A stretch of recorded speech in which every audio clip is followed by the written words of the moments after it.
Marina sempre teve uma relação estranha com antiguidades. Desde criança, sentia-se atraída por objetos que carregavam histórias, sussurros de vidas passadas gravados em cada arranhão, cada mancha de tempo. Por isso, quando decidiu abrir sua loja de antiguidades no centro histórico de Petrópolis, sabia que estava seguindo seu destino. A loja Memórias Perdidas ficava numa construção do século XIX, com paredes grossas de pedra e janelas altas que filtravam a luz do sol em feixes dourados. Marina havia herdado o prédio de uma tia distante que nunca conhecera pessoalmente, apenas através de cartas escritas em uma caligrafia tremula que chegavam esporadicamente durante sua infância. Foi numa manhã chuvosa de março que a boneca chegou até ela. Um homem idoso, de cabelos brancos desarrumados e roupas que pareciam ter sido elegantes décadas atrás, entrou na loja carregando uma caixa de madeira ornamentada. Seus olhos eram de um azul desbotado, como o céu de inverno, e suas mãos tremiam ligeiramente enquanto depositava a caixa sobre o balcão. "Preciso me livrar disso", murmurou ele, evitando o olhar de Marina. Não posso mais tê-la em casa." Marina abriu a caixa com curiosidade. Dentro, envolvida em tecido de veludo vermelho escuro, estava a boneca mais bela que já tinha visto. Tinha cerca de 60 centímetros de altura, feita de porcelana da mais fina qualidade. Seu rosto era de uma perfeição angelical, pele branca como neve, bochechas rosadas, lábios vermelhos perfeitamente desenhados. Mas eram os olhos que mais impressionavam, verdes como esmeraldas, tão realistas que pareciam seguir cada movimento. Os cabelos da boneca eram de verdade, longos cachos dourados que brilhavam mesmo na luz fraca da loja. Vestia um vestido azul marinho de veludo, com rendas brancas nas mangas e uma fita de cetim no cabelo. Era uma obra de arte, claramente feita por artesãos mestres de uma época em que a perfeição era mais importante que a velocidade de produção. "É magnífica", sussurrou Marina, tocando delicadamente o rosto de porcelana. "Deve valer uma fortuna." O homem recuou como se ela tivesse pronunciado uma blasfêmia. "Não quero dinheiro por ela. Apenas a leve. Para longe de mim." "Mas, senhor..." "Ela pertenceu à minha filha", interrompeu ele, com a voz embargada. "Clarice morreu há 50 anos, quando tinha apenas 7 anos. Desde então, essa boneca não me dá paz." Marina sentiu um arrepio percorrer sua espinha. "O que quer dizer com isso?" O homem olhou para a boneca com uma mistura de medo e tristeza. "À noite, eu a ouvia chorar no quarto de Clarice. Lágrimas verdadeiras escorriam por seu rosto de porcelana. E às vezes eu a encontrava em lugares onde não a tinha deixado. Na cozinha, sentada à mesa. Na sala, olhando pela janela. Uma vez, acordei no meio da noite e ela estava ao pé da minha cama, apenas observando." "Senhor, o senhor está sugerindo que..." "Estou dizendo que há algo nessa boneca que não é natural. Minha filha a amava mais que qualquer coisa no mundo. Quando morreu de pneumonia, Clarice estava abraçada com ela. E desde então sinto como se parte da alma de minha filha tivesse ficado presa ali." Marina olhou novamente para a boneca. Os olhos verdes pareciam brilhar com uma luz própria, e por um instante, teve a impressão de que os lábios de porcelana se curvaram num sorriso quase imperceptível. "Como ela se chama?" perguntou Marina. "Isabelle." Clarice a chamava de Isabelle.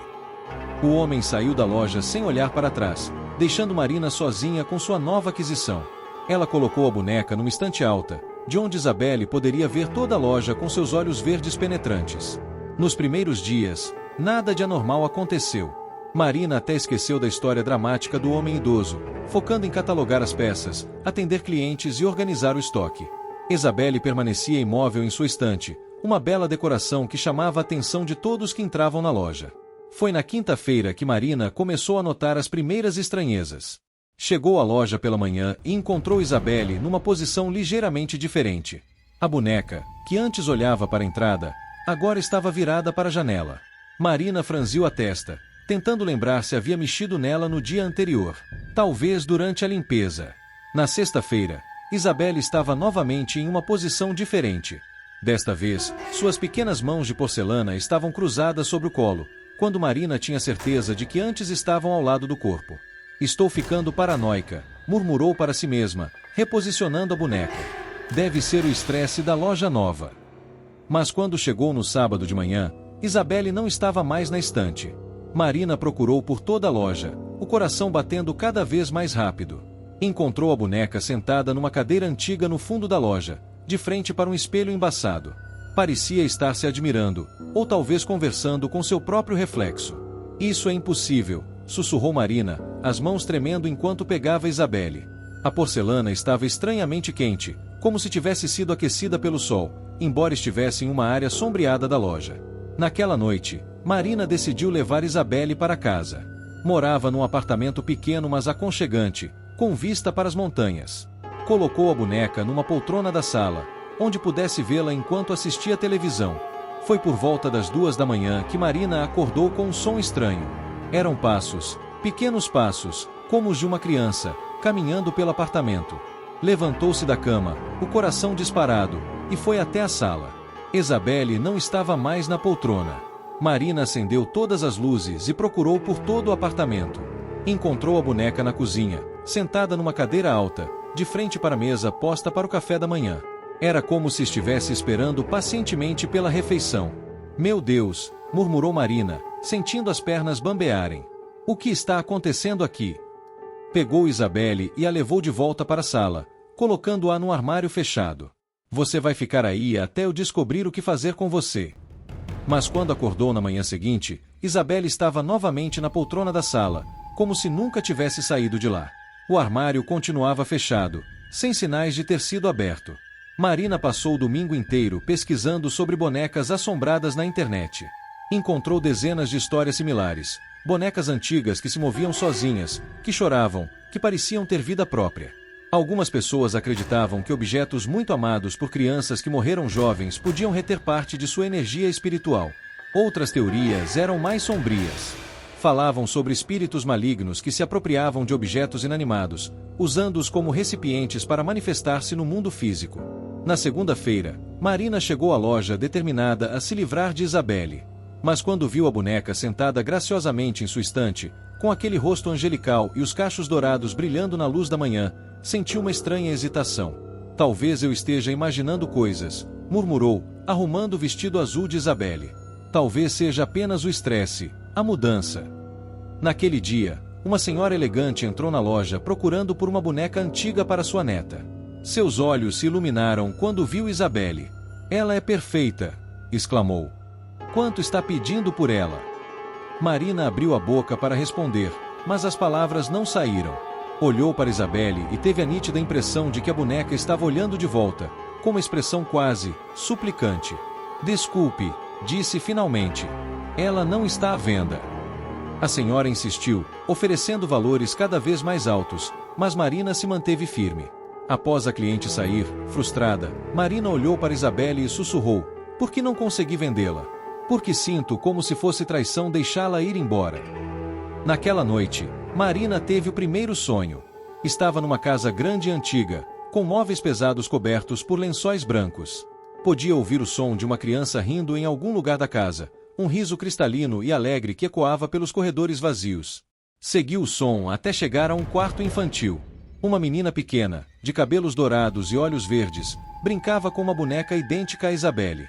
A criança estava pálida, muito pálida, e quando olhou para Marina, seus lábios se moveram sem produzir som.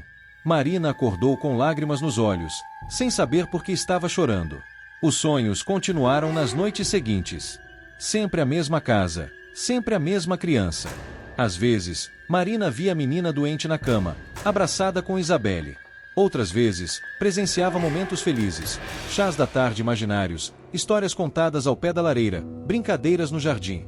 Gradualmente, Marina começou a entender. A boneca não estava assombrada por um espírito maligno. Clarice, a criança que morrera há 50 anos, ainda estava ali, presa entre dois mundos, apegada ao único objeto que a conectava à vida que perdeu tão cedo. Você está tentando me contar sua história, não é? Sussurrou Marina para Isabelle numa tarde chuvosa. Você quer que eu saiba quem você realmente é? Foi então que decidiu investigar. Pesquisou nos arquivos da cidade, nos registros de óbito, nas hemerotecas dos jornais locais. Não foi difícil encontrar a história de Clarice Monteiro, filha única de Roberto Monteiro, morta de pneumonia em 1973, aos 7 anos de idade. As notícias da época descreviam uma criança alegre e inteligente, adorada pelos pais.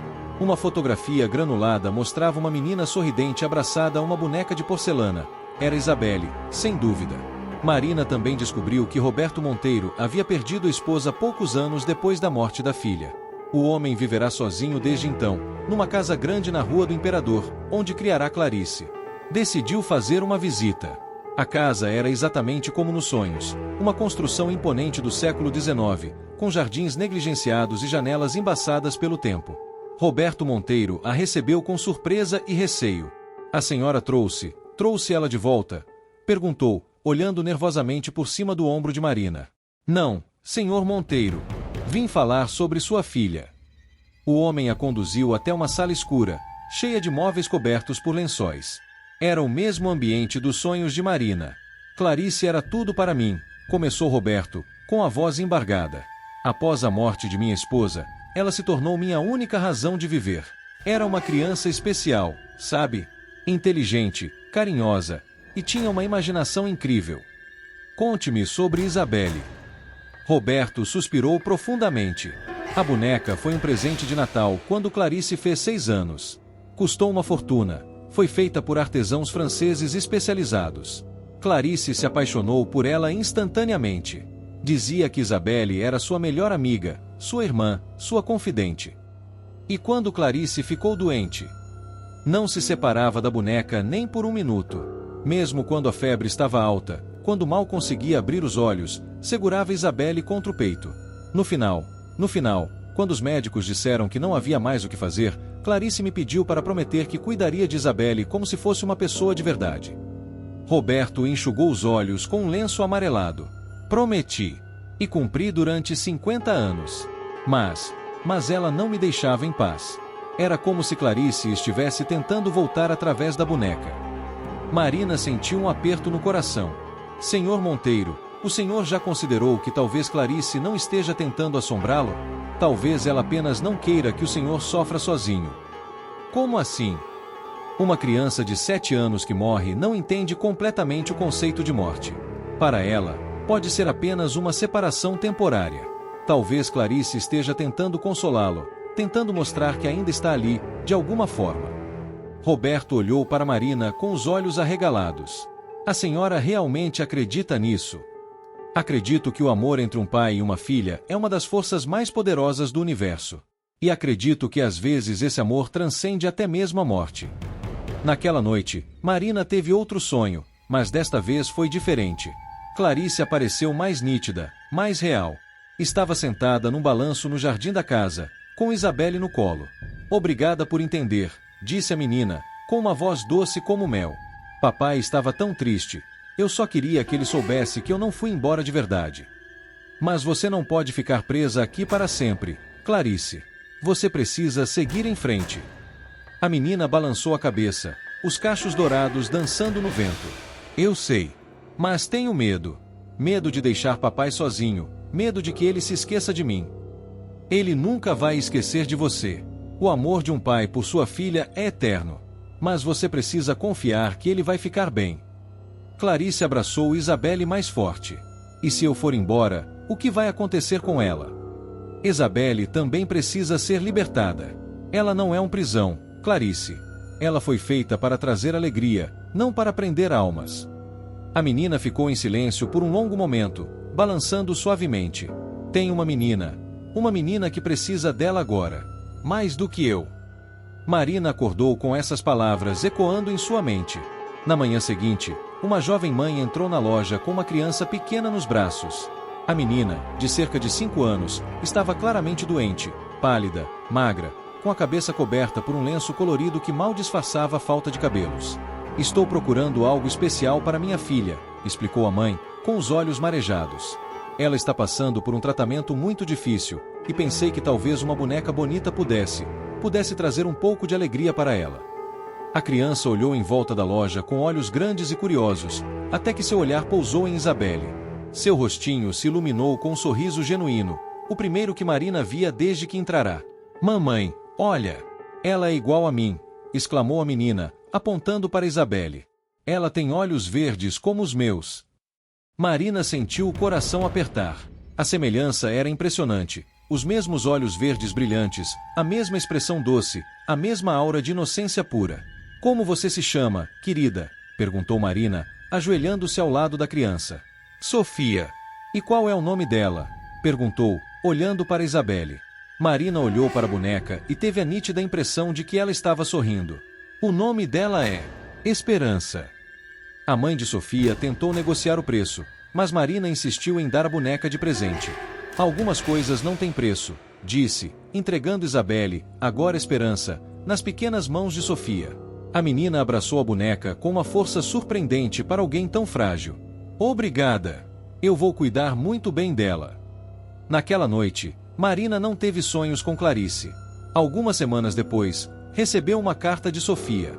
A criança havia desenhado uma figura de palito representando ela e sua boneca, com um sol amarelo enorme sorrindo no canto do papel.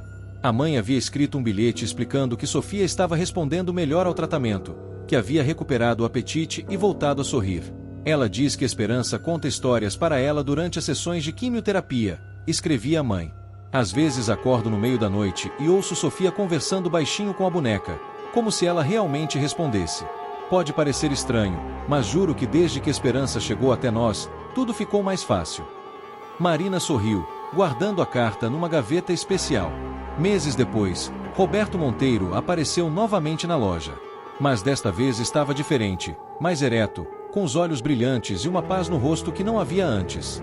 Ela se foi, não foi? Perguntou, embora já soubesse a resposta. Clarice encontrou seu caminho, confirmou Marina. Ela só estava esperando ter certeza de que você ficaria bem. Roberto assentiu, sorrindo pela primeira vez em décadas. Sabe, pela primeira vez em 50 anos, consegui dormir uma noite inteira sem sonhos perturbados. E quando acordo, em vez de tristeza, sinto gratidão. Gratidão por ter tido uma filha tão maravilhosa, mesmo que por pouco tempo. E como está lidando com a solidão? Comecei a fazer trabalho voluntário num hospital infantil, disse Roberto, com um brilho nos olhos. Leio histórias para crianças doentes. É incrível como elas respondem. É como se Clarice estivesse me guiando para onde posso fazer a diferença. Ele fez uma pausa, olhando em volta da loja. A senhora fez algo extraordinário, sabe? Não apenas por mim, mas por Clarice também. E por quem quer que tenha recebido Isabelle. Na verdade, seu nome agora é Esperança. Roberto sorriu. Nome perfeito. Clarice sempre dizia que Isabelle era feita de esperança e sonhos. Quando Roberto saiu, Marina sentiu uma sensação de completude que não experimentava há muito tempo. Olhou em volta da loja, repleta de objetos que carregavam histórias, memórias, amores perdidos e encontrados. Cada peça ali tinha uma história para contar, uma alma para tocar. E Marina entendeu que seu papel não era apenas vender antiguidades, era ajudar essas histórias a encontrarem seu final apropriado, conectar o passado com o presente de forma que trouxesse cura e não dor. Naquela noite, ao fechar a loja, Marina ouviu um som suave, quase imperceptível. Era como o riso de uma criança, distante e melodioso, carregado pelo vento. Olhou para cima e teve certeza de ver uma sombra pequena acenando da janela do segundo andar, antes de desaparecer na luz dourada do pôr do sol. Obrigada, Clarice, sussurrou Marina, por me ensinar que às vezes as coisas mais assombradas são apenas as mais amadas. E assim, na pequena loja de antiguidades no centro histórico de Petrópolis, entre relógios que não marcavam mais o tempo e espelhos que refletiam memórias antigas, Marina continuou seu trabalho de curar corações partidos, tanto dos vivos quanto dos mortos. Porque descobriu que no mundo das antiguidades, a linha entre o natural e o sobrenatural é tênue como um fio de seda, e às vezes a coisa mais assustadora não é o que vemos, mas o que sentimos, o peso do amor que transcende a própria morte, procurando desesperadamente por uma forma de continuar cuidando daqueles que deixou para trás. E em algum lugar da cidade, uma menina chamada Sofia dormia abraçada à sua boneca Esperança, sonhando com aventuras em jardins ensolarados onde uma amiga especial de cabelos dourados a esperava para brincar, prometendo que não importa o quão escura a noite possa parecer, sempre há esperança para um novo amanhecer.